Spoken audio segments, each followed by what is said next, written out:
Hello everyone.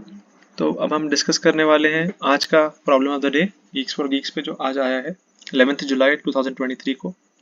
तो इस problem में हमसे पूछा गया है कि kth एलिमेंट क्या होगा एक स्पाइरल मैट्रिक्स का।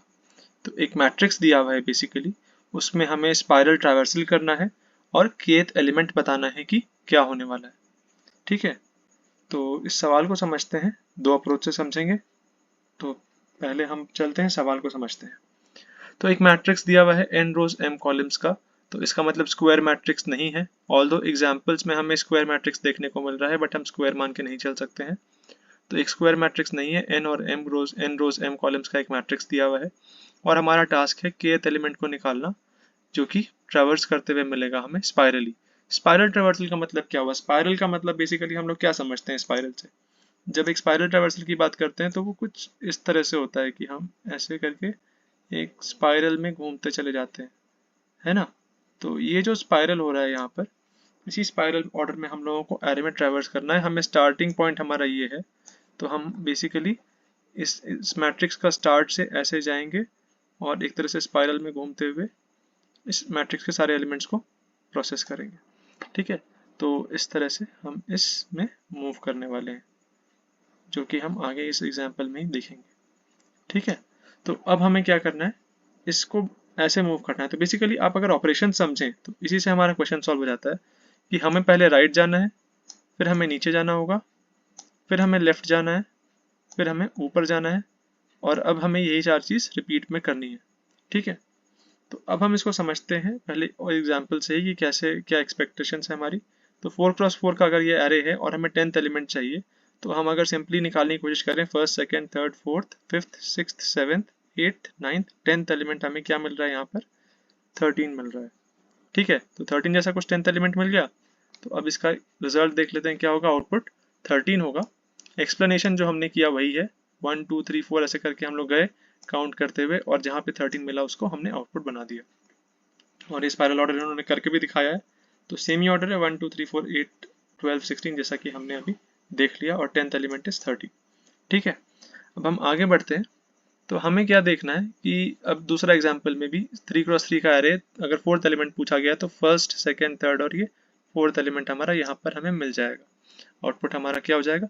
6 हो जाएगा, 6 हो जाएगा।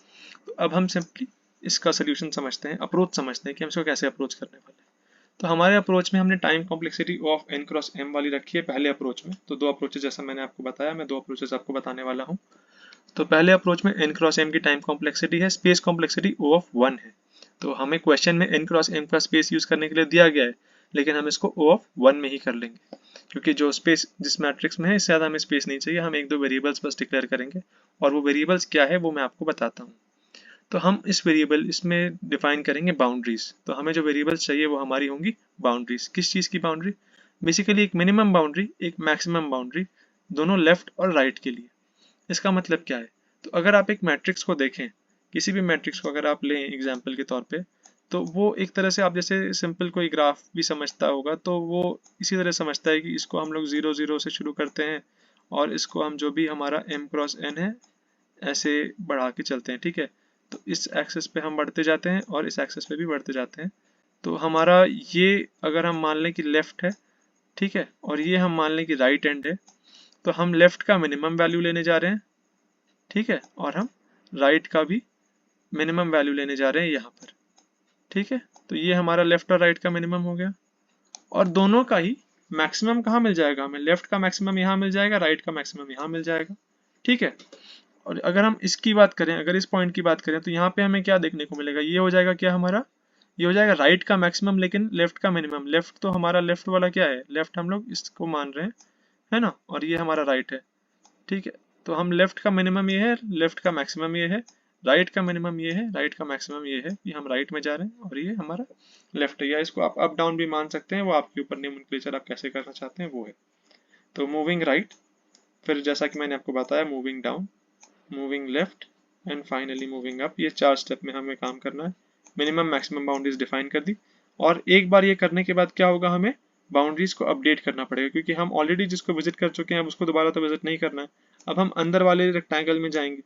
ठीक है, तो अब हम इस अंदर वाले रेक्टेंगल में बढ़ेंगे। तो अंदर वाले रेक्टेंगल में जाने के लिए क्या करना होगा? इस मिनिमम को आगे बढ़ा देना होगा और इस मिनिमम को भी आगे बढ़ा देना होगा और इस मैक्सिमम को छोटा कर देना पड़ेगा। तो हमें नेक्स्ट एलिमेंट का मिनिमम और मैक्सिमम मिल जाएगा। तो हम एक स्टेप यहाँ से आगे आएंगे, एक स्टेप यहाँ से पीछे आएंगे, तो हमें मिनिमम मैक्सिमम मिल जाएगा। तो हम मिनिमम बाउंड्री को बढ़ा देंगे और मैक्सिमम बाउंड्री को घटा देंगे। ठीक है, और ये हम 2 से ये स्टेप्स को हम रिपीट करते जाएंगे, 2 से लेके 7 तक के स्टेप्स को। ये स्टेप्स हमारे लूप में चलेंगे तब तक जब तक ये जो मिनिमम वैल्यू है ये मैक्सिमम से बड़ी नहीं हो जाती। मतलब हम जब तक इसके सेंटर एलिमेंट पे नहीं पहुंच जाएंगे। सेंटर पे क्या होगा, या तो मिनिमम हमारा जो है वो मैक्सिमम के बराबर हो जाएगा। ठीक है, जो भी हमारा मिनिमम से हम लेते जा रहे थे और मैक्सिमम घटाते जा रहे थे, ये दोनों मिलके बराबर हो जाएंगे, तो हम सेंटर पे पहुंच जाएंगे। या अगर मान लीजिए बराबर आपको नहीं मिलता है, तो अगर आपकी वैल्यू मिनिमम की ज्यादा हो गई मैक्सिमम से, तब भी आप लूप को ब्रेक कर सकते हैं। ठीक है, तो ये करते ही हमें हमारा सोल्यूशन मिल जाएगा। और जब हम इसको पार्स करते जाएंगे तो हम देखते जाएंगे कि हमारा के कितना कम हो रहा है। के को साथ साथ में हमें कम करते जाना है, क्योंकि जहाँ पे हमारा के हमें 0 मिल गया, हमारा टारगेट क्या है कि के जो भी वैल्यूज है, जितने भी के एलिमेंट्स हैं, हमें वो निकालना है। तो जहाँ पे भी हमारा के में से मान लीजिए कि कुछ भी 10 था, ये जब घट के हमारा 0 हो जाएगा, जहाँ पे भी वो वैल्यू हम रिटर्न कर देंगे। ठीक है, तो जब हम कोड देखेंगे तो हम इसको समझ लेंगे। अभी हम सिर्फ प्रॉब्लम को अप्रोच करने का तरीका समझ रहे हैं। जैसा कि मैंने आपको बताया, एक अगर हम एरे का एग्जाम्पल ले लें, दूसरा एरे का एग्जाम्पल ले लें, तो यहाँ पे एल मिनिमम आर मिनिमम ये वाला पॉइंट है जहाँ पे अभी दोनों 0 हैं। मैक्सिमम वैल्यू क्या है, आर मैक्सिमम वाली जिसको हमने डिफाइन किया है वो 3 हो जाएगी। सिमिलरली यहाँ पे एल और आर दोनों मैक्सिमम है, और यहाँ पे एल की वैल्यू मैक्सिमम है और आर की वैल्यू मिनिमम है। ठीक है, अगली बार जब ये अपडेट होगा तो क्या हो जाएगा, हमारा एल मिनिमम यहाँ पे 1 हो जाएगा, आर मिनिमम हमारा यहाँ पर 1 हो जाएगा, और सिमिलरली हमने एल मैक्सिमम अगर हमसे कोई पूछे तो हम बोलेंगे 2 हो जाएगा, और आर मैक्सिमम हमारा 2 हो जाएगा। और हमें यहाँ से इधर जाना होगा, फिर ऐसे नीचे आना है, फिर लेफ्ट जाना है, और फिर ऊपर आना है। ठीक है, तो जब हम कोड देखेंगे तो हम समझ जाएंगे। तो अब हम आपको कोड दिखाएंगे, इस कोड में कैसे क्या हो रहा है। तो ये मेरा कोड है, ये सीपीपी में किया हुआ है अभी। यहाँ पर हम देख सकते हो कि फंक्शन है फाइंड के का, एंड हमने बाउंड्री कंडीशंस डिफाइन कर रखे हैं, एल मिन, आर मिन, एल मैक्स, आर मैक्स। और फिर हमने वाइल लूप चलाया है जैसे कि हमने अभी एक्सप्लेन किया था, L min less than equal to L max and R min less than equal to R max. Boundary conditions को चेक करने के बाद हम लूप कर रहे हैं। हमारा सिंपल सा वे है, सबसे पहले हम राइट जा रहे हैं, फिर हम डाउन जा रहे हैं, फिर हम लेफ्ट जाएंगे, और फिर हम अप जाएंगे। और ये पूरा ट्रावर्सल कर लेने के बाद देखो, एक लूप से हम पहले राइट गए, दूसरे लूप से हम नीचे गए, उसके बाद हम लेफ्ट गए, और लास्ट वाले लूप से हम वापस ऊपर चले गए। अब ये सब जब हम कर लेंगे तो हम चेक करेंगे कि हमारे बाउंड्री कंडीशंस मीट तो नहीं हो गए कहीं, और अगर नहीं हुए तो हम उन्हें चेंज कर देंगे। तो यहाँ पे हमने सारे इटरेशन करने के बाद एक बार चेंज कर दिया, और अब वाइल लूप में जाकर के वापस कंडीशन चेक हो जाएगी और हमारा काम हो जाएगा। So this was the code. इसकी लिंक मैं आपको अपने वीडियो के नीचे डाल दूंगा, और भी बाकी सारे लैंग्वेजेस में हो जाएंगे वहाँ पे, जावा और पाइथन में भी आप प्रीफर कर सकते हो। अभी मैं इसको सबमिट करके भी दिखा देता हूँ।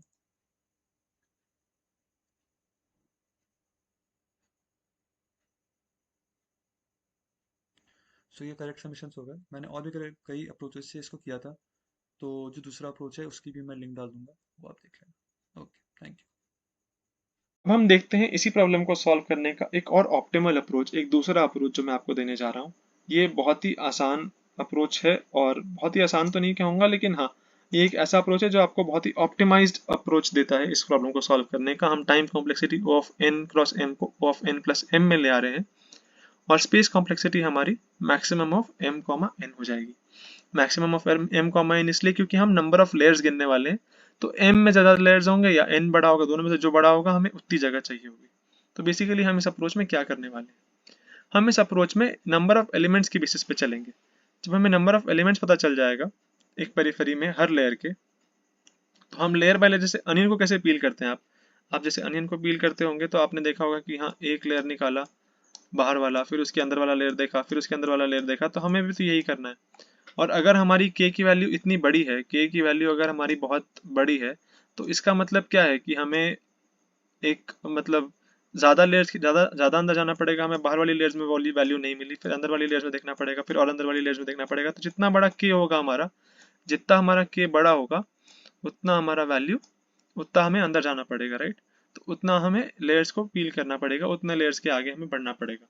तो बेसिकली हम लोग क्या करेंगे कि हम लोग लेयर में जब भी आगे बढ़ेंगे, तो हम लोग जो नंबर ऑफ एलिमेंट्स है ना, वो घटा देंगे k से। तो जैसे ही हमारा k घटाते घटाते हमें पता चल जाएगा कि k लेस देन 0 होने वाला है, इसका मतलब क्या है कि k का वैल्यू उसी लेयर में मिलने वाला है। तो जैसे मान लीजिए पहले लेयर में हमें 12 एलिमेंट्स मिले थे, दूसरे लेयर में हमें कुछ 4 एलिमेंट्स मिल गए, ठीक है। तो बेसिकली इसका मतलब क्या है कि अगर हमारी k की वैल्यू 13 है तो k डेफिनेटली 12 में तो नहीं होगा, क्योंकि बाहर वाली लेयर में तो 12 ही एलिमेंट है, 12 एलिमेंट आप निकाल दोगे तो आपको इस 4 में से जो पहला एलिमेंट होगा वो वैल्यू आपकी क्या वैल्यू हो जाएगी, वो वैल्यू आपकी k की वैल्यू हो जाएगी। सिमिलरली आपका कोई भी कॉम्बिनेशन हो सकता है, ठीक है। आपको जैसे कुछ और कॉम्बिनेशन भी दिया हो तो आप सिमिलर लाइंस पे जाके बना सकते हैं। जैसे कि मान लीजिए आपका कोई 5x3 का एरे दे रखा है, तो उसमें भी आप सेम ही लॉजिक लगाएंगे। 5x3 का एरे में आप देखेंगे अगर तो आपको पहले लेयर में अगेन 12 एलिमेंट्स मिलेंगे और दूसरे लेयर में आपको 3 एलिमेंट्स मिलेंगे, ठीक है। तो आप कैसे निकाल रहे हैं इसको, पहले में आप 5x3 का एरे अगर आप बनाते हो तो आप इसमें से दो घटा दोगे, तो आपको बेसिकली इसमें से 3x1 को घटाना पड़ेगा, तो आपको वैल्यू मिल जाएगी। तो वैसे ही हम नंबर ऑफ बॉक्सेस देखते जाएंगे और घटाते जाएंगे, ठीक है। और जैसे कि मैंने यहाँ पे समझाया कि इटरेट करेंगे इसी लेयर में ताकि हमें k की वैल्यू मिल जाए। सेकेंड लेयर के लिए लूप हमेशा रन करेगा कहाँ तक, सेकेंड बॉक्स में, ताकि हमें रिमेनिंग k मिल जाए। जैसा कि मैंने कहा कि अगर सेकेंड लेयर में है तो सिर्फ वहीं तक जहाँ पर हमें k की वैल्यू मिल जाए। तो हम बेसिकली इसी में मूव कर रहे हैं, तो हम मैक्सिमम कितना मूव कर पाएंगे, m+n के लिए मूव कर पाएंगे मतलब 2m और 2n मूव कर पाएंगे। तो ये इसका कॉम्प्लेक्सिटी अगर आप निकालने जाओगे तो ये m+n की कॉम्प्लेक्सिटी में आ जाएगा। और आपने एक्स्ट्रा स्पेस क्या यूज़ किया, एक्स्ट्रा स्पेस आपने नंबर ऑफ एलिमेंट्स कंप्यूट करने के लिए इस्तेमाल किया है। जैसे कि फर्स्ट लेयर में आपने इतने एलिमेंट्स निकाले, सेकंड लेयर में इतने निकाले, थर्ड होता तो उसमें आप एलिमेंट्स निकाल लेते। इस एग्जांपल से भी समझते हैं इसको। जैसे कि आप नहीं देख रहे हो, आप ये देख रहे हो तो आपको दिख रहा है कि पहले लेयर में 12 एलिमेंट्स हैं, 4x4 में आपने 2x2 घटा दिया, ठीक है। मतलब 4x4 का एरे था, इसमें से 2x2 को बाहर निकाल दिए तो हमने, हमारे पास बचते हैं 12 एलिमेंट्स। सेकेंड लेयर में अगर हम देखें तो नंबर ऑफ एलिमेंट्स क्या है, 2x2, क्योंकि अंदर में घटाने के लिए कुछ नहीं है। तो बेसिकली आपका फॉर्मूला क्या हो जाएगा, n-2 इंटू m-2। ये आप तब तक घटाते जाओगे जब तक आपका n और m का वैल्यू फाइनली 0 नहीं हो जाता है, ठीक है। और k अगर आपको 15 दिया गया है तो 12 तो आपको कभी नहीं मिलने वाला फर्स्ट लेयर में, वो 12 आप निकाल दोगे, बचे कितने, 3, यानी कि इसका थर्ड एलिमेंट आपका आंसर होगा, फर्स्ट, सेकेंड और थर्ड एलिमेंट, करेक्ट।